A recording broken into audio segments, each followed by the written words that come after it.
नमस्कार, एक्वाकल्चर गुरु में एक बार फिर आप लोगों का स्वागत है। आज का टॉपिक है स्टार्टिंग ए बायोफिल्टर पार्ट 1। बायोफिल्टर को कैसे शुरू किया जाए, ये नाइट्रिफिकेशन प्रोसेस है जो हम लोग आप आगे देखेंगे। बायोफिल्टर है ये मूविंग बेड बायोरिएक्टर मीडिया है। इसमें बैक्टीरिया जन्म लेते हैं, नाइट्रोसोमोनास जो नाइट्रिफिकेशन प्रोसेस में काम आता है। दूसरा नाइट्रोबैक्टर, ये दोनों ही नेचुरली अकरिंग बैक्टीरिया हैं जो नाइट्रिफिकेशन प्रोसेस के बड़े अहम हिस्से हैं। तो शुरुआत करते हैं। Here we go to our first slide and see the nitrification process and basics first. Biological filter या कि बायोफिल्टर कहते हैं, ये बिल्कुल की कंपोनेंट है आरएएस का, जहां नाइट्रीफाइंग बैक्टीरिया जो है वो नाइट्रोजनस वेस्ट को ऑक्सीडाइज करते हैं। ये 2 स्टेज का ऑक्सीडेशन प्रोसेस होता है और बायोफिल्टर में जो है सारे के सारे मैक्सिमम बैक्टीरिया जो है नाइट्रीफाइंग वो वहीं रहते हैं। उसका एक कारण है क्योंकि वहाँ पर सरफेस एरिया बहुत ज़्यादा रहता है। जितनी भी मछलियाँ हैं, फ्रेश वाटर हो चाहे साल्टी वाटर हो, दोनों में खाना खाने के बाद वो लोग अमोनिया बनाती हैं। ज़्यादातर अमोनिया उनके गिल से बाहर निकलता है और तुरंत पानी में घुल जाता है और ये बहुत ज़्यादा टॉक्सिक होता है और एबायोटिक फैक्टर में इन्वायरमेंटल स्ट्रेसर के रूप में ये बहुत ज़्यादा तनाव पैदा करता है, जिससे मछलियों को भूख कम लगती है, जो उनकी ग्रोथ है वो कम हो जाती है और अगर ज़्यादा लेवल हो जाए इनका तो वो मछलियों को मार भी सकती है। लेकिन सौभाग्य से 2 तरह के बैक्टीरिया जो हैं वो मौजूद हैं नेचर में। एक का नाम है नाइट्रोसोमोनास, दूसरे का नाम है नाइट्रोबैक्टर। ये दोनों ही बैक्टीरिया जो है नाइट्रिफिकेशन प्रोसेस में भाग लेते हैं। नाइट्रोसोमोनास जो है वो अमोनिया को नाइट्राइट में कन्वर्ट कर देता है और नाइट्रोबैक्टर जो है वो नाइट्राइट को नाइट्रेट में कन्वर्ट कर देता है। नाइट्रेट जो है वो बहुत ही कम हानिकारक है। दोनों स्टेज में ऑक्सीजन की रिक्वायरमेंट होती है और एंड प्रोडक्ट नाइट्रेट बनता है।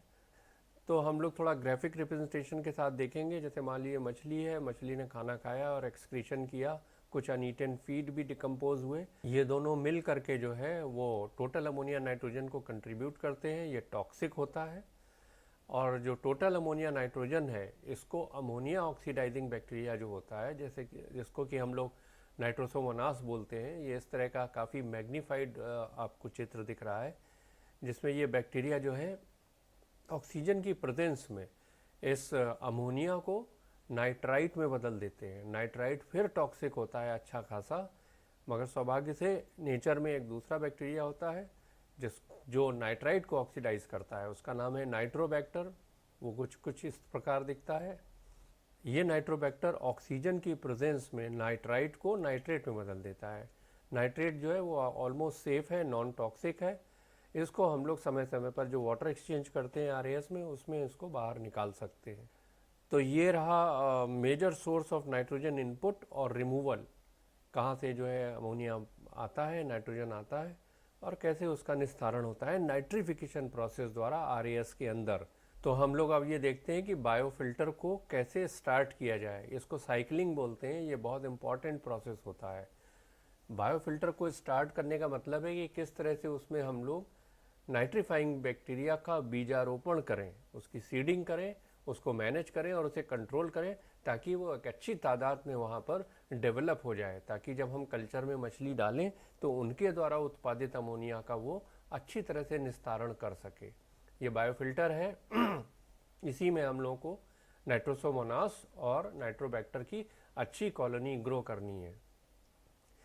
ये जो बीच में आप ब्राउन कलर देख रहे हैं, इससे ये साफ जाहिर होता है कि इसमें अच्छे खासी तादाद में नाइट्रोसोमोनास और नाइट्रोबैक्टर बन चुके हैं। बायोफिल्टर में मीडिया होता है। वो मीडिया इसलिए होता है कि उसको लार्ज सरफेस एरिया दे पर यूनिट वॉल्यूम। वो प्लास्टिक के बहुत फेमस हो गए हैं आजकल, काफ़ी अच्छे आ गए हैं। वो पर क्यूबिक मीटर बहुत अच्छा सरफेस एरिया दे रहे हैं। इसको SSA बोलते हैं, यानी स्पेसिफिक सरफेस एरिया। जिस मीडिया का स्पेसिफिक सरफेस एरिया बहुत ज़्यादा होगा वो उतना अच्छा माना जाएगा। लेकिन जब ज़्यादा स्पेसिफिक सरफेस एरिया होता है तो पानी का बहाव को भी रोकने की कोशिश करता है, यानी कि उसका वॉइडेज कम हो जाता है। तो उस बात को भी ध्यान में रखना है। इसको आप इस तरह से देखिए, ये इस तरह से दिख रहा है जिसके बीच में से पानी का आवागमन बड़े निर्बाध गति से होता है और इसका एसएसए जो है वो 400 मीटर स्क्वायर पर क्यूबिक मीटर है, जिसका अर्थ ये हुआ कि 1 क्यूबिक मीटर यानी 1000 लीटर में की जगह में अगर हम इस मीडिया को डालेंगे तो ये 400 मीटर स्क्वायर का सरफेस एरिया दे देगा, जिस पर कि बैक्टीरिया अच्छे से ग्रो कर सकते हैं। जितना ज़्यादा सरफेस एरिया होगा उतने ज़्यादा बैक्टीरिया उस पर ग्रो कर सकेंगे। इसका मतलब उस बायोफिल्टर की नाइट्रिफिकेशन कैपेसिटी उतनी ज़्यादा बढ़ जाएगी। तो फिर हम लोग क्या कर सकेंगे, हम लोग ज़्यादा फीड खिला सकेंगे मछली को। तो अच्छा बायोफिल्टर जिसका एसएसए बहुत अच्छा हो, जिसके अंदर के मीडिया का, वो बायोफिल्टर ही प्रेफर किया जाता है। नाइट्रीफाइंग बैक्टीरिया जो है वो सरफेस पे ही ग्रो करते हैं बायोलॉजिकल फिल्टर मीडिया के, और ये सिर्फ उसी तक सीमित नहीं रहते, ये और जहाँ जहाँ सरफेस गीली है सब जगह धीरे धीरे ग्रो कर जाते हैं, चाहे वो टैंक हो, चाहे पाइप हो, चाहे जो भी टैंक के दीवारें हों, या उसके अंदर जो भी आपने पाइप्स लगा रखे हैं, रेशन के लिए लगा रखे हैं, पत्थर लगे हुए हैं, जो कुछ भी लगे हुए हैं, सब पे ये डेवलप हो जाते हैं। लेकिन इनकी सबसे ज़्यादा संख्या 99% ये बायोफिल्टर में ही पाए जाते हैं, क्योंकि वहाँ पर हम लोग बायोमीडिया डाल के उनकी संख्या को बढ़ाने के लिए सरफेस एरिया बहुत ज़्यादा देते हैं। और बैक्टीरिया भी उसी तरह से होते हैं, उनकी एक लाइफ साइकिल है, वो ग्रो करते हैं, मल्टीप्लाई करते हैं, फिर मैच्योर होते हैं, फिर मर जाते हैं, लेकिन वो दीवार से चिपके रहते हैं, मीडिया से चिपके रहते हैं, बाद में वहाँ से छूट के गिर जाते हैं और वहाँ पर नए सेल्स जो आ जाते हैं। ये प्रक्रिया चलती रहती है कि बायोफिल्टर जो है उसको स्टार्ट करने के लिए उसमें नाइट्रीफाइंग बैक्टीरिया डालना पड़ेगा, और उसमें जो मीडिया पहले से है बायोमीडिया, उस पर वो जो है अच्छी तरह से डेवलप हो सकते हैं। अच्छा, नाइट्रीफाइंग बैक्टीरिया हम लाएंगे कहाँ से? तो या तो कोई सिस्टम चल रहा हो, वहाँ से हम कुछ मीडिया निकाल के ले आएँ, यहाँ पे रख दें, या हम किसी तालाब में, नेचुरल साफ़ सुथरा तालाब हो, उसके सेडिमेंट्स को ले आएँ, यानी कि उसकी मिट्टी को ले आएँ, उसमें ये सब बैक्टीरिया पहले से मौजूद होंगे। या ऐसे खेत से मिट्टी ले आएँ जहाँ पर लेग्यूमिनस प्लांट लगे हुए हैं, यानी कि मटर हो गया, सेम हो गया, इस टाइप की चीज़ें लगी हुई हैं, तो वहाँ से भी आ सकता है। लेकिन ये सब कहीं से भी हम लाएंगे, लेकिन उसके साथ एक डेंजर हमेशा रहता है कि हम वहाँ से जो है हम पैथोजेंस को ले आएँ, ऐसे बैक्टीरिया और बीमारी को ले आएँ जिनकी हमें ज़रूरत नहीं है, क्योंकि ये सिस्टम पूरा बायोसिक्योर्ड रहता है। तो फिर हम लोग इसको कहाँ से लाएंगे? दूसरी एक और चीज़ बहुत इम्पॉर्टेंट है कि जब तक ये बैक्टीरिया ग्रो करें बायोमीडिया में, बड़े हों, ज़्यादा हों, संख्या बढ़े, कॉलोनाइज हों, तब तक वहाँ अमोनिया और नाइट्राइट को कौन संभालेगा? तो आपने अगर स्टॉकिंग कर दी है तो उनका जो है अमोनिया और नाइट्राइट के पीक्स आएंगे, तो उसमें वो टॉक्सिसिटी उनको झेलनी पड़ेगी। तो एक स्ट्रेटजी ये हो गई कि कोल्ड स्टार्ट किया जाए। कोल्ड स्टार्ट करने का मतलब है कि जो स्पीशीज़ हैं उनको हम उसमें डाल दें, और अभी बायोफिल्टर हमारा चालू नहीं हुआ है। तो इससे क्या होगा? इससे एडवांटेज ये होगा कि जो एनिमल हमने कुछ कम डाले हैं, पूरी स्टॉकिंग नहीं की है, तो उसके साथ ही जो बैक्टीरिया आए हैं वो उसमें धीरे धीरे ग्रो करेंगे, बड़े होंगे और संख्या में बड़े होंगे, और फिर जो है धीरे धीरे बायोफिल्टर जो है वो जब जिंदा हो जाएगा तब हम लोग उसमें जो है फुल स्टॉकिंग कर सकते हैं। ये पैसिव बायोफिल्टर एक्टिवेशन की बात हो गई, कोल्ड स्टार्ट, जिसमें ये बहुत स्लो होता है, क्योंकि कम आप एनिमल डालेंगे तो कम अमोनिया बनेगा, बहुत धीरे धीरे चलेगा, एक्टिवेशन होगा, और ये स्ट्रेसफुल है दोनों के लिए, उसमें जो स्पीशीज़ हैं उनके लिए भी, और दूसरा हम लोगों के लिए भी, क्योंकि इसमें टाइम बहुत ज़्यादा लग जाता है। हम लोग एक और ज़्यादा डिज़ायरेबल जो मेथड है वो इस्तेमाल करते हैं। उसमें क्या होता है, उसमें नाइट्रीफाइंग बैक्टीरिया को हम लोग डेवलप करते हैं, लेकिन उसमें कोई भी स्पीशीज़ पहले से नहीं डाली जाती है। उसका फ़ायदा ये होगा कि कोई स्पीशीज़ को स्ट्रेस नहीं होगा, दूसरा आपकी जो ग्रोइंग साइकिल है वो छोटी हो जाएगी, क्योंकि जब बायोफिल्टर स्टार्ट हो जाएगा तभी आप अपना ग्रोइंग साइकिल स्टार्ट करेंगे, और पहले दिन से ही आप उसे बहुत अच्छा खाना खिला सकते हैं। From the very first day you can feed the fish with the proper feeding, तो उससे ग्रोथ बहुत अच्छी हो जाएगी। और एक अच्छा बायोफिल्टर जब पहले से मौजूद रहेगा तो वाटर क्वालिटी बहुत अच्छी रहेगी, जिससे कि मछलियों की ग्रोथ अच्छी होगी, उनकी हेल्थ अच्छी होगी, और उनका सर्वाइवल भी बहुत अच्छा होगा।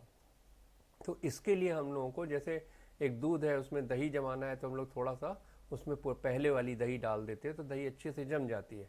इसी तरह इसको इनोकुलम बोलते हैं। इसी तरह हम लोग को नाइट्रीफाइंग बैक्टीरिया का इनोकुलम लाना पड़ेगा कहीं से बहुत अच्छा था, जिसमें नाइट्रोसोमोनास और नाइट्रोबैक्टर दोनों हो, और उनको अच्छी ग्रोइंग कंडीशंस देनी पड़ेंगी। उनकी अच्छी ग्रोइंग कंडीशन जो है वो शुरुआत में अमोनिया ज़्यादा करना पड़ेगा, उनको फीड ज़्यादा देना पड़ेगा, कार्बन डाइऑक्साइड उनको मिलना चाहिए, तभी वो कार्बन और नाइट्रोजन को एक फिक्स रेशियो में उठाते हैं और ग्रो करते हैं, फिर मल्टीप्लाई करते हैं।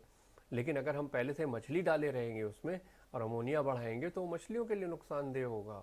और फिर नाइट्राइट शुरू में पीक में होता है, जब तक वो नीचे आए और नाइट्रेट में कन्वर्ट हो, तो वो भी एक प्रॉब्लम है कि कल्चर्ड स्पीशीज़ के लिए वो नुकसानदेह हो सकता है। तो ये सारी चीज़ें जो हैं यहाँ पर नहीं हो पाएंगी, क्योंकि मछली तो आपने डाली ही नहीं है। तो हमें क्या करना है, हमें अमोनिया अच्छी तरह से उसमें बढ़ाना है अपने वाटर में, और उसमें ये इनोकुलम डालना है। तो वो दोनों चीज़ डालेंगे, अच्छी इन्वायरमेंटल कंडीशन मेंटेन रखेंगे, टेम्परेचर बढ़िया रहेगा, पीएच बढ़िया रहेगा, एल्कलिनिटी बढ़िया रहेगा, अमोनिया का अच्छा कंसंट्रेशन रहेगा, तो फटाफट जो है वो नाइट्रीफाइंग बैक्टीरिया ग्रो करेंगे और कॉलोनाइज करके एक अच्छी संख्या में बायोफिल्टर में भर जाएंगे। जब ऐसा हो जाएगा तब हम लोग जो है नेक्स्ट स्टेप में अपनी मछलियों को स्टॉकिंग कर सकते हैं और पहले ही दिन से उन्हें अच्छा खाना खिला सकते हैं। थोड़ा टॉपिक यहाँ लंबा हो रहा है, तो हम क्या करते हैं कि अगला वीडियो बना देते हैं, और जिसमें कि हम आपको 7 स्टेप्स बताएंगे। उन 7 स्टेप्स में जो है आप स्टार्टिंग बायोफिल्टर का सेकंड पार्ट में देखेंगे, और 7 स्टेप्स को आप फॉलो करेंगे तो बायोफिल्टर की साइकिलिंग हो जाएगी। तो अगर आपने कुछ नया हासिल किया है तो कृपया लाइक करें, शेयर करें, सब्सक्राइब करें। आपका बहुत बहुत धन्यवाद। तो जल्दी मिलते हैं अपने पार्ट 2 के साथ, स्टार्टिंग ए बायोफिल्टर पार्ट 2। तब तक के लिए अल्लाह हाफिज़। जय हिंद, जय Bharat, Vande Mataram, happy Republic day.